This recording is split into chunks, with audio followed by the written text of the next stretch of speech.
Words of significance, greetings ladies and gentlemen, this is Sir Twiggy, and welcome back for episode number 3 of the Project Zomboid Survival Guide. I'm titling this one, Hospitals and Homesteads, so without further ado, let's get back into it.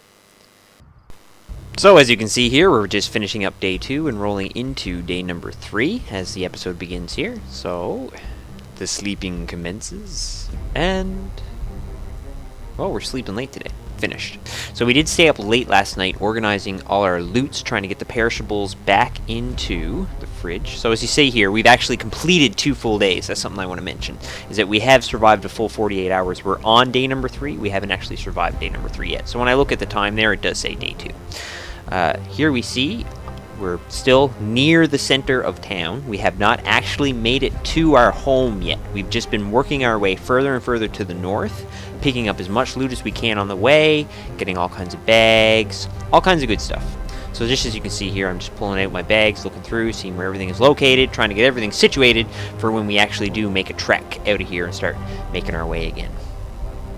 Something very important that I want to mention right here and now is that since the time of this video being recorded, there's been an update to Project Zomboid, so I can actually give you that note right now. There won't be the ability to have mini bags open as I have right there now. There's actually going to be a maximum of, I believe, 2, because they're going to be able to put, well, actually 3, because you can put 1 on your back and 1 in your secondary hand, but besides that, you're also going to be looking at a bag in your primary hand. So if you were really desperate to carry more things, you could have a bag in each hand and a bag on your back and just be running away with that. So it all works. So as you can see here, I'm just getting all of my things resituated before we take off, and the way in which I'm getting things organized here, we're actually not going to be able to do in the future, which is kind of sad, but that's the way of life. I mean, it's only realistic. You can't run around with, 3 backpacks and 2 tote bags and da-da-da-da. So just to speed things up here, I did put in a little bit of time manipulation. We are fast forwarding through the last of our loot organization. So we'll get everything basically reduced down into smaller and smaller bags, which is, again, a thing that we're not going to be able to do in the current version of Project Zomboid. You're only going to be able to use the bag in your hand and the bag on your back. So we're getting ready here now. We're in a bit of a tight spot. We want to get out of here before it gets any more hectic than it already is. So we're taking the time here now. We're going to run to the east. I know for a fact we are directly beside the hospital. So we're going to make a point of stopping in there. We're going to hit up that hospital, at least get a little bit of medical supplies, because that'll make a big difference in the long run. In my experience, the high quality bandages and band-aids seem to do a lot more for you than, say, a homemade bandage that you would make by, say, just ripping up your shirt or ripping up your pants. So as you can see here, I had a lot of trouble getting in that front window. You got to keep your eyes open and your ears open, because when you're jamming away on that window, you might just get a glimpse of a zombie out of the corner of your eye, or you might hear a zombie coming closer, just a little. That's your cue. Don't wait to see if it's actually really close. Just move. Take as much time as you have to try and get in, but the first noise or the first zombie you see, give up. Move on. There's other loot places. So as you can see here, I did get lucky enough to get in and pull up some of those medical supplies. So I go right away for the bandages, band-aids, and beta blockers. Painkillers are important too, but as you can see, my weight is actually pretty close to capped right now. We're at 15 to 16, and we're going to grab nothing else. Actually, we're going to leave it right at that, 15 to 16 weight. So if we had grabbed too much, then we would have been over-encumbered, we would have had to rearrange our bags, and all kinds of unpleasant things. So it's better off to just cut it early and be left with a good situation. So basically, we just hit the hospital. The first part, hospitals and homesteads, right? So that's the hospital. In there, you'll find pretty much all the good medical supplies. You'll find, bandages, band-aids, painkillers, beta blockers, sleeping tablets, sometimes vitamins. Vitamins are very useful. Oh, as you can see, I got in here. I wanted to do a loot to get through those boxes, but there was a zombie. We gave up. Pretty much that's going to be the lesson to learn here, guys, is to know when to fight and when to take flight. Fight or flight reaction, most of the time in Zomboid, it's going to be flight. We don't have enough skill points to be really effective at sneaking, blunt, blade, anything. So why take that chance? There's plenty of other houses to loot. There's plenty of other places to look. Don't lose your life over one house. It's just not worth it. So as you can see here, we're actually trekking. We're pony trekking. We're trying to make our way all the way back to our home base. Now, we haven't actually seen it yet. We haven't actually made it home yet, because in the first 2 days, we've done pure looting. getting all the things we needed, getting everything prepared, getting set for when we do settle down. So that's pretty much what the majority of this episode is going to be, is the trek and the unpacking. So for that reason, I have done a bit of time manipulation. You guys can let me know what you think. In the future, I'm probably going to leave a lot of that inventory management in, just because it will be good stuff that you can actually take a cue from, learn a thing or two.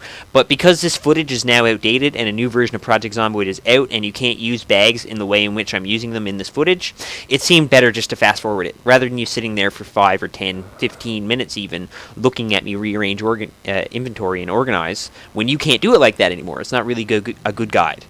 So I'm just going to leave it at that. You know, a lot of that inventory management is not applicable to your character, to your in Zomboid experience. So pretty much for this point, we're booking her. We're booking her to the north. I know where I'm going. I've made this run before. You know, so if you guys want to follow along, you want to go along kind of the same trail, you can diverge at places, obviously, guys. I'm just trying to show you a good track that I know of, that I know will get me from the center of town, the southern warehouses, the central warehouses, the good looting areas, the hospital, all the way home. So we're doing like kind of a little circuit of the city. Not really a circuit, more of a straight line. Because if it were a circuit, we'd go all the way back around, down along the highway, and try to hit up some of those good places like the restaurants.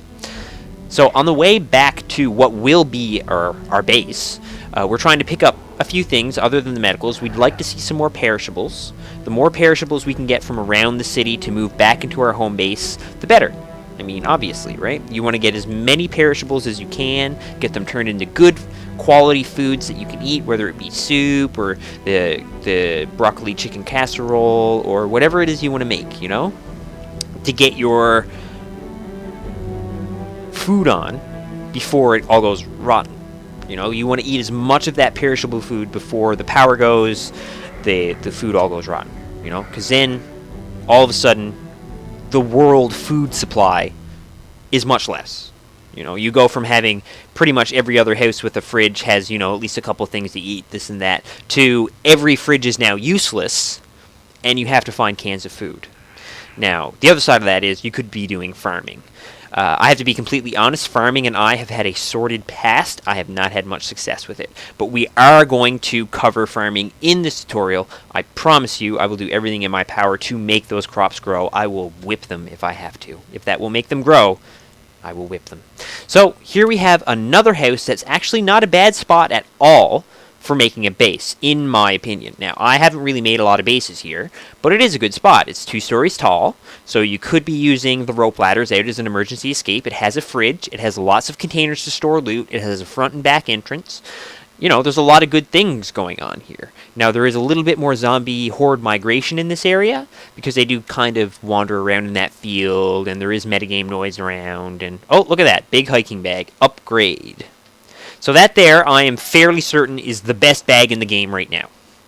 Right? It has a ridiculous reduction and a ridiculous carry, which is fantastic. We love it.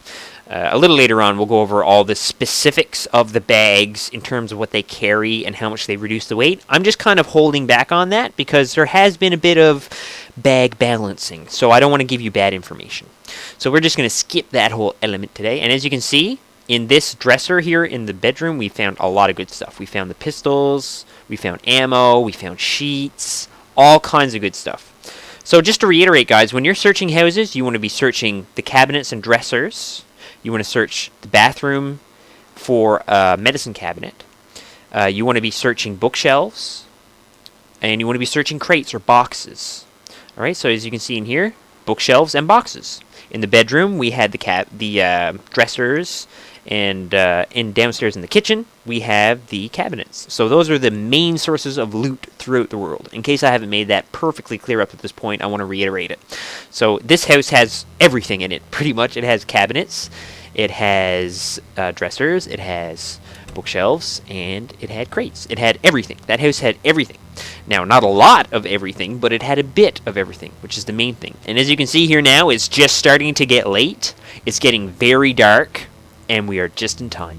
We make it back just in time to what will be our new homestead, at least the first of our homesteads. So, as we duck inside here, We're going to have a quick look around the place, because even though this is our home, we've never actually lived here before. We just knew it was here, and we knew this is where we were headed to make our homestead. I particularly like making this base because of, obviously, well, I guess I shouldn't say obviously. It might not be obvious to everyone.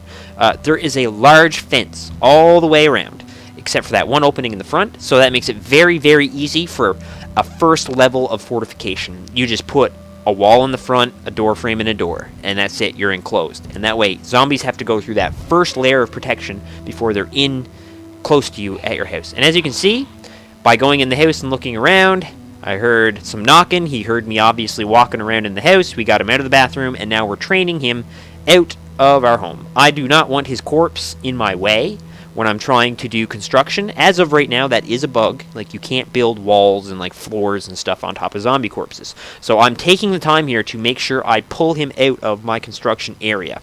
I don't want him in there.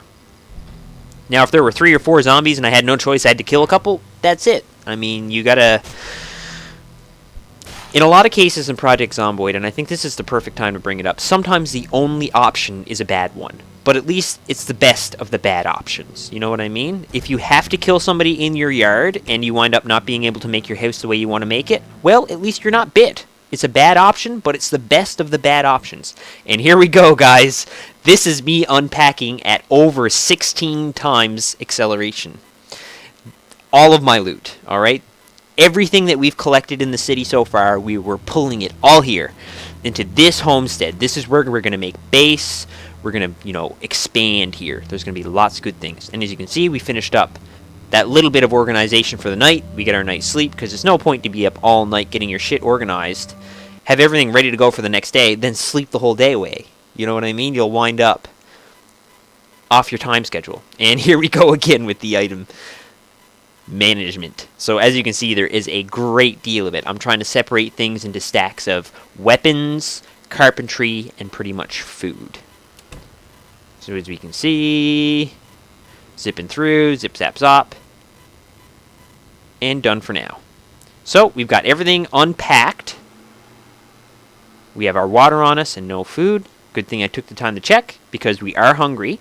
So we're going to grab some food before we move out again for the day. Now, we found our homestead. We hit up the hospital. Now we just really need to make this our home. All right? It's not really our home yet. It's very open in the front there. So what we're going to do is we're going to run off to the west. We're going to do some light looting on the way. We're going to try and get some more perishable foods. Perishable foods are always important. We're going to try and find more books that we can learn from, because the sooner we get that experience in, the better. It's making us better prepared to deal with any given situation. Also, I should point out right now that during that whole flurry of activity that was going on during time manipulation, I made myself a nailed baseball bat. Unfortunately, I had the baseball bat equipped when I crafted it to a nailed bat, and it unequipped it, and I'm not going to notice for probably 5 minutes that my baseball bat is unequipped. So that there is an example of something you can do wrong very easily that could get you killed. Alright? Because I'm looting houses right now, and if I open one of these doors and there's a zombie there, all I'm going to be able to do is push. Shove him. And if there's 2 or 3 zombies in a bathroom, I'm not going to be able to shove all of them away. If I had a nailed bat, one swing might have knocked all 3 of them away, but one push won't do that for me. So I was very lucky. Actually, this is what I consider my second instance of extreme luck. I was lucky not to come across a zombie without my weapon in hand, and earlier in the series, I believe it was episode 1, I was lucky to come into contact with a zombie who damaged me, but did not manage to either scratch or bite me. It was just like he gave me a smack. He hurt me, but he didn't bite or scratch. So we're continuing to make our way west. We stop in as many houses as seems safe, and, get all the good stuffs. Now, not much to be had in there, but we are getting very close to the northern warehouse, which is overall our goal right now. We've done the southern warehouse. Actually, I should say southern warehouses, because one of them doesn't have very many crates, but the other has a whole bunch. Then there's also the central warehouse that we did a very quick pass through. We managed to pick up a couple things, but as I said at the time, a very dangerous place. Lots of zombies. They could be behind the building, in front of the building, off to either side of the building. They can surround the building very easily there. So we got in, grabbed a few things, and got out. So now we're making our way to the northern warehouse, which has a cornucopia of crates, and hopefully we can get the last of our beginner kit. The beginner kit for making your home. That's your axe, your hammer, your saw, your nails. Now, that's the basics. On top of that, you can also stack bucket, paintbrush, paint, plaster, and screwdriver. Those things will be more of the fine points to the home, but not really necessary. As I said, if you get yourself a hammer, nails, axe, and saw, you're good to go. You can make a secure base. But with plaster bucket, you can plaster the walls, which makes them stronger again, and then you can use paintbrush, paint, and screwdriver to paint the home for, you know, style. Not really necessary in Zomboid, but still, it is a legitimate thing that can be done. So we're getting very close now. I think there's probably only a couple more minutes of looting, and then we're going to be right at the warehouse.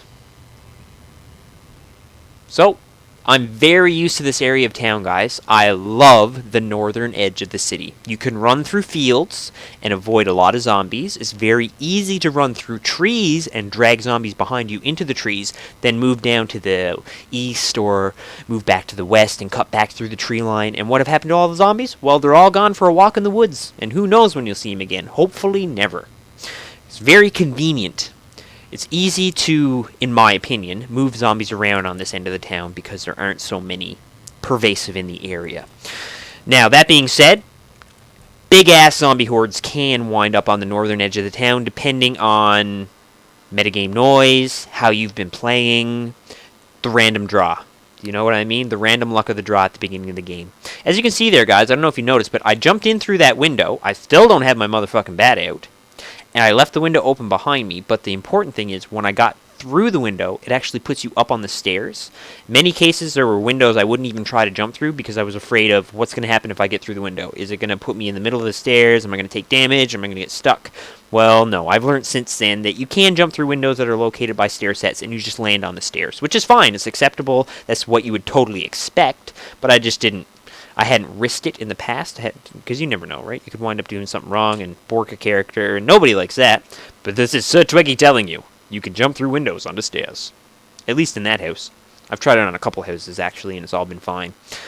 So as you can see here, going for the perishables.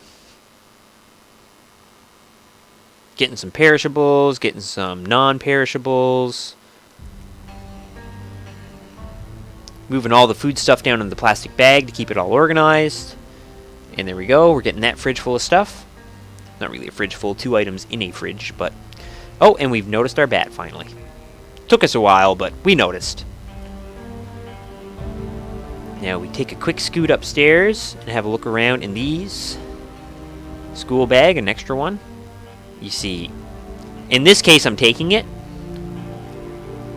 But with the new changes to the bag system, hard to say what I would have done.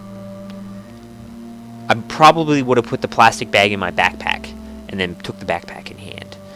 Sorry, I got that backwards. Put the backpack in hand and put the plastic bag in it. Because you can't actually open or use a bag that's not equipped to you. So it has to be on your back or in your hand for you to use it. So again, we're searching all the valuable containers in the house. In the bedrooms, you're looking for dressers, or the tall dressers, or the end tables. Those have valuable things like weapons and bags. As you can see here, guys, it's starting to get late. It's 18:50. That's 6:50 in the evening. It's about to be 7 o'clock. And by 8 o'clock at night, it is pitch black in this iteration of Zomboid. That's something else I'd like to mention, guys. In the newer version of Project Zomboid, night has been completely changed, and I love it.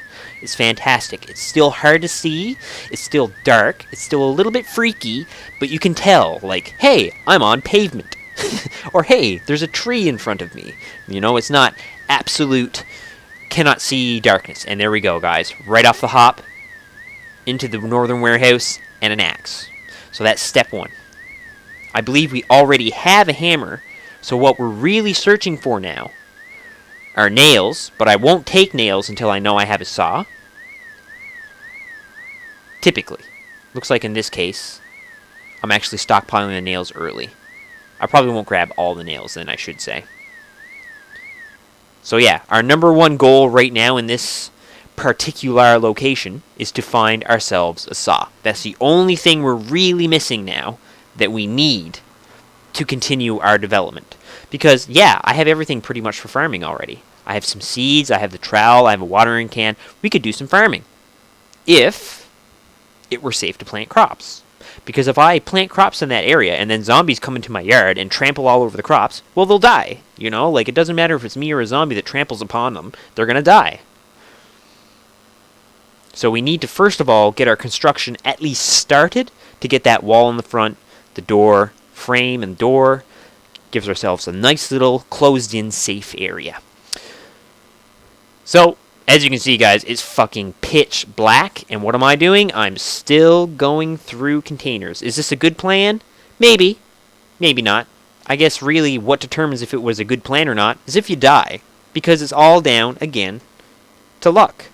You might be lucky enough that you're there till 10 o'clock at night, 11 o'clock at night. No metagame noises, you don't get hungry or thirsty without food or water on you, everything's set, you're secure, you go to sleep in the warehouse and everything's fine. Or, it could be 10 o'clock at night, an alarm could go off down the street, helicopters could start flying, guns start shooting, and then the whole horde is near you. And then you're fucked. So, as I said, guys, in general, I do not suggest sleeping in the warehouse just because there are safer places to sleep. But in this particular case, because it was so dark and I didn't want to take the risk of leaving the warehouse to try and find somewhere else to sleep, I do sleep here. So again, it's like 6 in one, half dozen in the other. Which one is the greater risk? Leaving to find a safer place to sleep or sleeping in the unsafe place? These are all little balancing questions you need to ask yourself while you're playing. So it is uber late now. The screen is practically pitch black. I've accidentally moved my window about a bit. I've reorganized it, and I'm still looking for that saw, man. I am determined to find a saw. But guess what? No such luck. I'm sure many of you have been in this position before. You have so many good things. You have perishable foods. You have regular foods that are non-perishable. You have your bags. You've got your axe. You got your hammer. You got a nail bat. You got all the farming stuff. You're good to go, but you don't have a saw. And you know what? That one item can be the thing that stops you. It might not need to be a saw. It might be a hammer. It might be an axe. But there's always one thing, it seems to me, that's your blocking factor. The one thing that's stopping you. So as you can see, guys, we actually just completed another day. And we're doing a little bit more loot. And we're going to try a little bit harder to try and find that axe. I have my doubts. I got to be honest, guys. I have my doubts. We're finding lots of good stuff. We're even stockpiling on nails because we have the carry at the moment. Thanks to that lovely large bag. Large hiking bag. Quite handy item. Probably one of the best items in the game right now. As you can see, I'm taking a bucket just because I got the carry space. And we're almost done. We've gone through pretty much every crate. One other thing I want to mention now, guys, is in this iteration of Project Zomboid, the crates are permanent. They can't be moved, they can't be destroyed, da-da-da-da. In recent versions that have come out since I've recorded this, you can destroy crates. You can get a sledgehammer, and you can use the sledgehammer to destroy things like walls, cabinets, TVs, fucking bedstands, doors, crates. You can destroy things just in a pre-made house that's on the world. You could take a wall out, put an emergency exit, a back door in, or, you know, remove the couches, remove the chairs to put crates there because you're not going for that kind of aesthetic couchy feel. You know, all kinds of new things are sort of making their way into the game. So if it seems like, hey, he's mentioning some things that are important, but other things that are important, he's not getting them, or what about this thing, it's recent, why can't, well, again, there's going to be a little bit of time play in here, because I'm doing pretty much every time a new update comes out, I'm making sure I get the notes on what I need to include in the next survival guide and all that. But the fact is, the way I'm recording this is I sit down, I record like an hour or 2 hour session, I don't speak a word, then I go back over the footage, examine what I've done and why, then I narrate over it. So in the amount of time it takes to record, edit, narrate, sometimes multiple updates come out. So for example, in this one, I started on 29915, and as I speak right now, 29917 is in the making. Like, it's nearly released. And that's going to bring a whole bunch of new gameplay stuff that I'm going to have to include in a different guide. So, we pretty much looted through everything in this building. And what have we found? Lots of good things, but no saw. It's 7:40 in the morning. This is, technically speaking, our 5th day. We're working through our 5th day. So we've actually been here through day 3, day 4, and this is the beginning of day 5. Now, if we bring up our clock, it's going to say we're not even done day 4 because the 24-hour clock needs to roll over to complete the 4th day, which is around 10 in the day or 11 in the day. We'll see here now.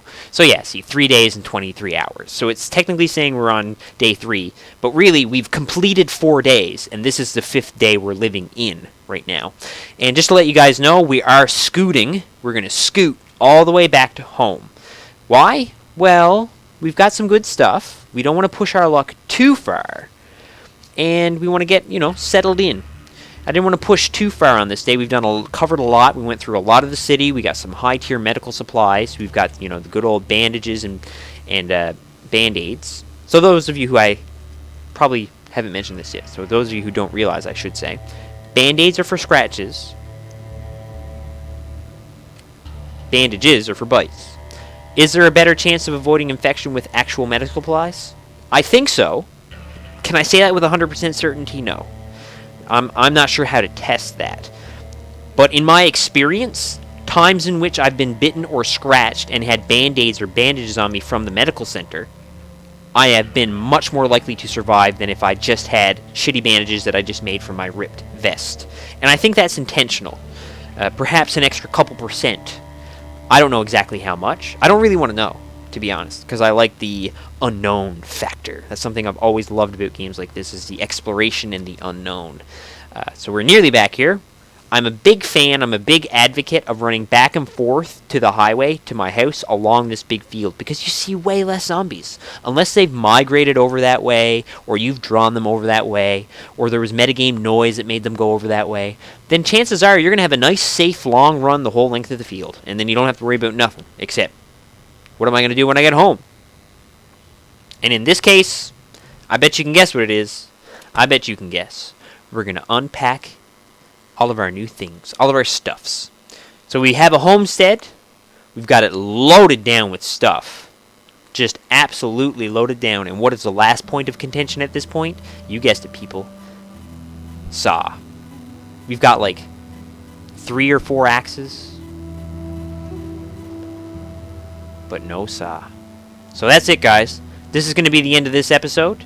On the next episode, we're going to start getting into some real fun stuff. We're going to get into some carpentry.